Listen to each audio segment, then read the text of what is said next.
Nepangkeun Nostabun Rasa Raditya. Nepangkeun Nostabun atau Rasa Gembira. Tips nulis dongeng ayat 2. Angka hiji nentukeun jejer. Jangan tema utama carita, misalnya selidurungan, ngejaga alam jeung ulah sombong. Angka 2 tokoh jeung latar. Pilih tokoh utama jeung tambahan serta tempat jeung waktu anu nyunda. Contohna sawah, leuweung jeung lembur.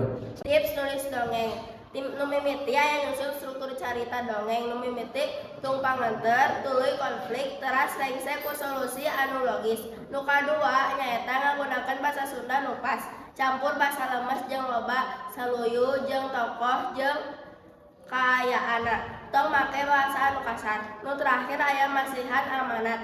Tutup carita ku pesan moral anu ngajarkeun kahadat ka anu maca. Dongeng anu kaeji di dia yang ngatur si cerita nyata orang memahami tokoh-tokoh cerita atau muntah cerita jalan-jalanan. Terus anu kedua di dia ya ngagunakeun intonasi anu loyo. Terus bedakeun suara pikeun tokoh jeung narator. Terus pasangkeun emosi nurunkeun kejadian anu dina cerita.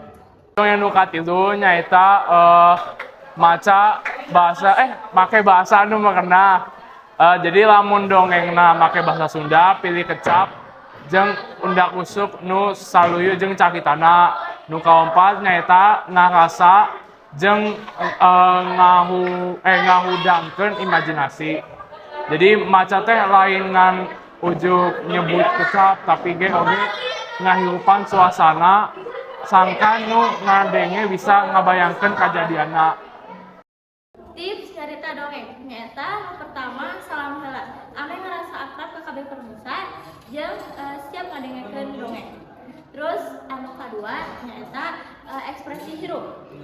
Nyaeta pasangkeun rarai jeung gerakan awak pikeun nguatkeun carita. Jadi mun aluran carita teh kudu merekeun ekspresi sesuai jeung caritana. Ame anu nempo bisa ngarasakeun carita nyatana. Selanjutnya nyaeta nomor 3 nyaeta irama nu pas. Ngomong ulah gancang teuing atawa lalaunan teuing, saluyukeun jeung suasana. Nu kaopat, sora beda pikeun tokoh. Rubih sora nurutkeun tokoh jeung emosina. Nu kalima, ngajak ngabayangkeun, caritakeun ku cara anu nyieun pamirsa bisa ngarasakeun tempat jeung kajadianna. Sakinten di kelompok 7 hampura bisa aya kesalahan atau kecepatan nu kirang merendah. Hatur nuhun.